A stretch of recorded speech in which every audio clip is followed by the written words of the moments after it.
Well, really, thank you so much for supporting Dr. Grace coming on Thursday last week. You participated, and I was so grateful for that, and good for you too to be so involved. Friend said to me the other day, says, Steve, you're a bit of a disruptor. As a leader, you're a disruptive person. And I thought about that, and I thought, I think there's some truth in that. Because I was privately thinking, well, he was also called Steve.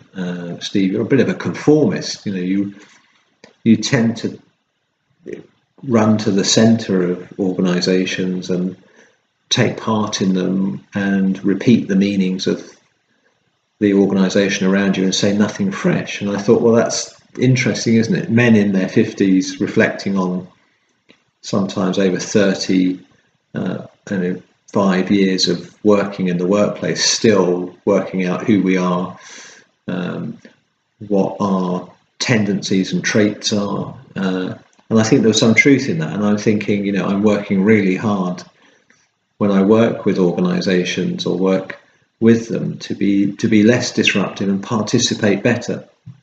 Somebody was saying the other day, if you really want to make an impact and you want to say something, you must participate and be active in terms of being involved, but also keep your own critical mind. That means keep your own perspective and don't lose it. Whatever organisation you go into, participate, but don't lose a sense of yourself. And I thought, well, that's great advice. I'm still learning at 55, and that's something I'm telling myself. Certainly in this current year and this current season, to be a better participant and balance the way that I challenge or question, so it can be received, more effectively. And I'm thinking for you setting out, you've got lots of advantages in terms of your leadership to get these balances thought through in conversation with your friends. And I thought I would share with you a little bit about the second assignment and the fact that is very much a reflective exercise. It's an element of a participatory exercise, participating in these last 3 guest lectures where we've had Dean, then Judith, and then finally Grace. There's an element of leaning in to participate into what those narratives mean to you. As you've noted, they're a bit more challenging because they're a bit more indirect. They're not wearing their meaning on their face, so you've got to search those narratives and think about if there's any connections and patterns that you would like to write about.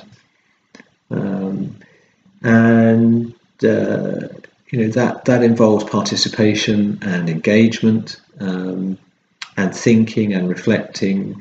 And you're doing that, but in many senses, in many parts of your lives, you would have what I would say more capacity in some areas than I would. And so please do have confidence as you go into the writing, because you are talented, you are able. I really believe in each of you that you can pull something out in looking at the connections between those 3 speakers.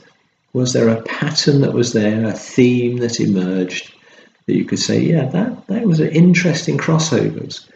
But the challenge in terms of your growth and development is they are very different, and therefore you're having to search more carefully and thoughtfully for connections, because that's what you'll be doing when you'll be in business. You'll be looking at the world, consumers and your colleagues and sometimes your staff, and the changing world that you're in, looking for meaning, searching for meaning. And that really struck me that there are different forms of knowledge and different forms of learning. In a business school, we have a mixture of different, what you might call knowledges, different forms of knowledge. And I thought I'd talk about that just to reassure you.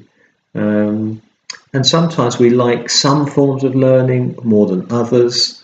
And we like some types of knowledge more than others. And and to think about why we privilege or prefer certain types of knowledge is quite a useful learning experience.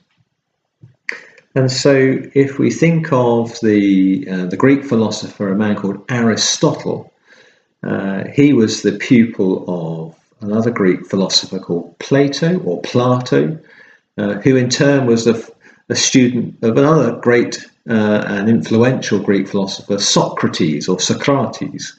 And Aristotle is very important because he did write about knowledge, and he wrote about different types of knowledge. And Aristotle is really still respected today as somebody who really has thought through the whole struggle of learning and knowing. As I say, there's some aspects of knowledge and learning you'll have which is far ahead of me. I look at many of you and think your social intelligence is so well developed, and I still think I'm learning to have what I call social intelligence, to understand human beings, and that it's a lifelong journey, isn't it? And this university experience of business school encounter is just the beginning or the continuation of a lifelong journey of trying to understand ourselves.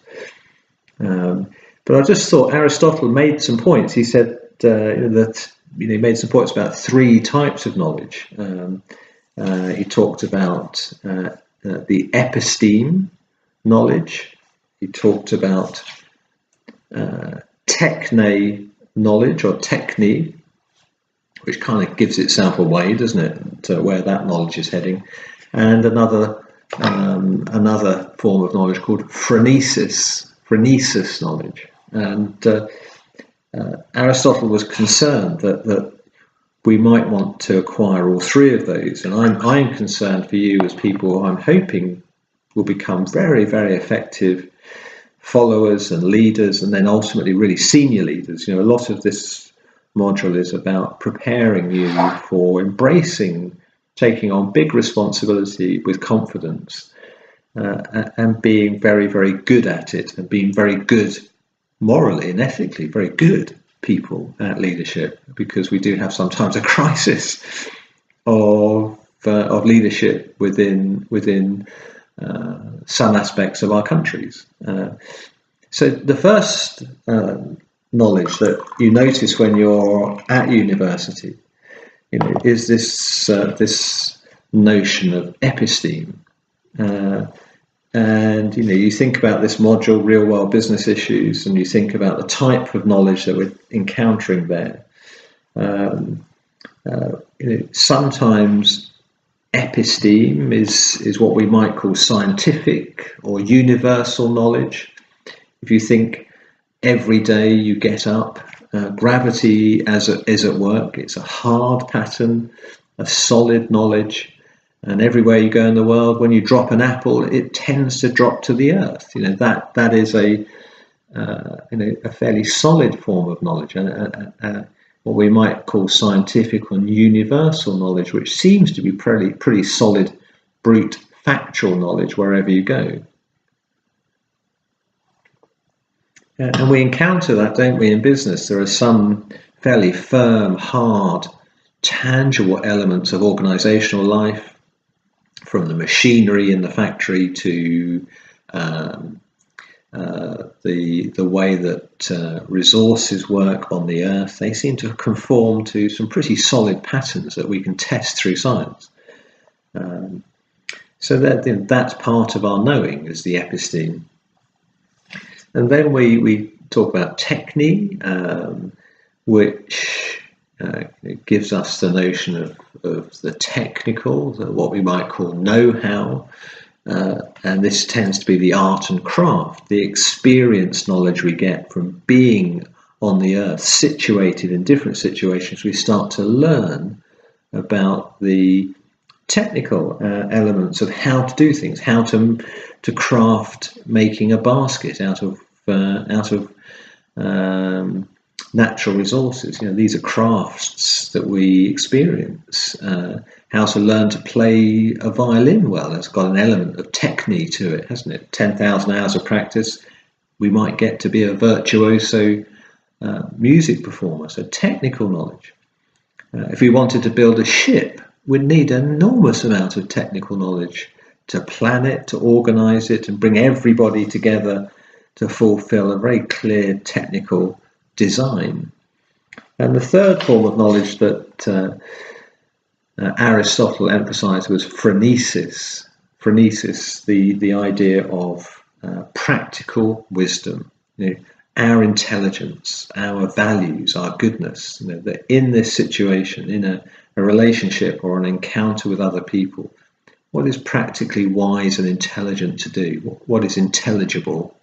Given the situation that we're located in, would it be wise at this moment to do this, this, or this? And I thought that's a lovely sort of separation of different forms of knowledge. And you might think in some of your course how different aspects of different organisational learning really draws on those. And for me, I think the interesting area that we're learning when we dive into these very fluid narratives that aren't immediately obvious, they don't wear their meaning on their face. We need quite a good bit of phronesis, because we're not dealing with a technical subject. We're not sitting in the classroom taking apart a car engine, which needs a heck of a lot of Techne knowledge, but we're dealing with the world and human beings who are expressing themselves through language, and we need to listen with the different forms of knowledge, but we need the practical wisdom to quickly take elements of different narratives and see what's intelligible to us. So it's not obvious what the meaning is, it's not given to us, but we can use our intelligence to pull out sometimes very loose, almost invisible patterns. And you'll find this in business, that when you see the customer base changing, when you see, the Marks and Spencer buyer, the typical Marks and Spencer consumer getting older, beginning to die off, and the product range not changing fast enough, you can see what tends to happen, and that the business tends to diminish. And say for Marks and Spencer's, their food business is now dominating their business. Well, of course, they were a famous high street clothing brand, and spotting when a consumer is starting to become unfaithful, starting to buy elsewhere. Sometimes technical knowledge like formal data gathering is not of value, but we need our practical wisdom to be able to make connections between what we observe taking place in a business, as well as hard data, as well as sales data, what you might call Techne data. We have to balance it and say, to get a wise decision about whether we close stores or whether we buy other businesses, you can't rely on one form of data. You can't rely on your scientific, solid, factual data that is sitting on your desk. You can't necessarily rely upon the art and the craft of experienced managers who think they know the business but have been maybe affected by being in the business a long time. But you do need to have a measure of practical wisdom. So I think the change, although it's difficult to see how the consumers are changing in their taste, it's not obvious. It doesn't come through in the technical data or through the voice of experienced managers. We still need to listen with a fresh ear and eye. And I think the problem sometimes is businesses build very, very technical business plans. They lay out very, very detailed instructions. But of course, then the world changes. As we walk through life and we're looking to the future, looking to the horizon line, often that horizon line is moving as we walk towards it. So a technical plan that would be brilliant for building a ship, where you know the end design and what it looks like, and you know everybody's part to play, that's fine. So technical knowledge, very satisfying, isn't it, when we have a detailed descriptions, which is great if you're building a ship, which you know what it's going to be in 4 years' time when the ship is finished. It's going to look like the blueprint and the plan. But with businesses, they're constantly part of a changing world, just like your relationships. Imagine in the next couple of years you get married.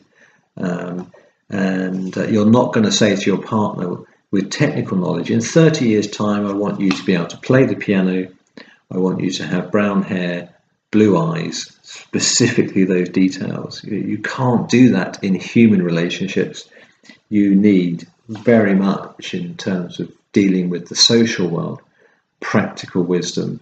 And certainly you'll notice that, say, in your marriage, that you can't plan for the future. You can just dive into that relationship and learn as you go, but listen very carefully. And business is the same as those sorts of relationships, where it's fluid. We can't create a fixed plan. But many businesses try. Many businesses try to pin down the messy and the fluid and create a plan.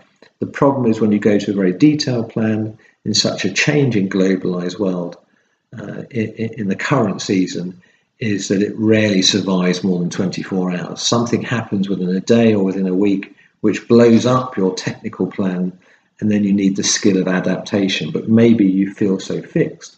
Many businesses fail because the chief executive is absolutely wedded to his technical plan that he wrote 10 years ago and refuses to believe the world is changing. And if only everybody in the organization just got on board and believed in that plan. But of course, the plan wasn't written by them, it was written by him or her. And so practical leaders, wise leaders, recognize their plan mustn't be too technical, it must be fluid. They must listen carefully to the narratives flowing around them, reading and observing and participating in the world. So when it comes to this assignment too, you've got an opportunity to reflect and say to yourself, out of those three, which do I tend to feel is better knowledge? What was my upbringing? What does my dad say to me is good knowledge? Is it technical, the episteme, or the Phronesis knowledge? What does he emphasize and has then encouraged you to prefer one of those over another? And you often find that we as thinkers have quite a lot of solidarity with the family values towards knowledge. A family might say, well, we're technical people who believe in the solid and the scientific. Or you may grow up in a family where there's a lot of dialogue and there's a lot of philosophical reflection, and you might prefer the poetic or the musical and the artistic. And so your upbringing means that as you sit in the classroom during the week, actually you have a real preference. And one question I suggest is one of the most creative and most powerful questions we can ask ourselves is, what is my prejudice towards certain forms of knowledge? And actually, how can that prejudice help me? So I prefer this form of knowledge. How can I take that preference and use it? So it doesn't mean that if you're preferring a technical narrative, you can't pick out of other narratives and turn it into a more formal structure. So I'm not saying that you can't write about your themes without a technical element, but you might just say in some of your writing, I'm conscious that I have a preference for the technical, the techne knowledge, the formal and the structured. Even in your search for themes and patterns, you may be aware, and you may expose to the reader in your writing, I struggle with this and I prefer this and that, and revealing that in your writing is part of your own maturing and growth and understanding yourself. So there's a chance to look for themes, there's a chance to recognize that some of those themes may be just something you see. Your Phronesis knowledge might say, I see a connection between Dean and Judith and Grace, which only I see, and I don't think anybody else sees it. But you know what? I'm going to have the confidence to dive in and to write about that theme because it seems important to me. And you're going to get other writers and other literature to support what you're saying and help develop it. So you're going to bake the cake of bringing in other writers to help you say what you want to say. And you'll manage that. But remember, you're going into this sort of a writing without a technical plan. As such, you've got an assignment brief, which is quite broad. You haven't got solid scientific blocks of knowledge, no objects of knowledge like matrices or hard data to work with as such. But you have got the great possibility of your practical wisdom to say, Dean said this and Judith said that, and that connected to something very much at the end of Grace's session where she said that. And I think I'm going to pick that out because I see it, and for me it has some meaning. And that's your moment of leaping away from hard frameworks that you get plenty of in other parts of learning, because a business school course that's covering business management and organizations is broad, from finance and analysis through to managing a grumpy staff member on Monday morning who you need to get back on board because they're crucial to your small team's performance. It's a whole breadth of skills we want, and hence this module is inviting you to dive into dialogue, to be a participator in the conversation without some forms of knowledge, but certainly probably emphasizing the practical wisdom of saying, the only way for me to develop a good marriage is to have a good conversation with my wife. And Rachel and I want to sit down and we want to have a good marriage, so we're going to keep having long dialogue. Phronesis is so important to your relationships. We just need to keep talking. We're not going to build a hard technical plan for our marriage and say in 10 years we want to have X, Y, and Z and be fixed, because that is dull and not very, very romantic. And we're going to look at some scientific knowledge in our relationship, but we're not going to live our life through the white-coated scientists, but we're going to have lots of dialogue and conversation. So when you go into the classroom, the more conversation you have, and the more questioning and inquiring and openness, the more that form of knowledge grows you, I think, as a leader and a good follower. So I hope that's helpful. In my full confidence, you did so well in that assignment one. You really keep going. Make sure you develop your themes.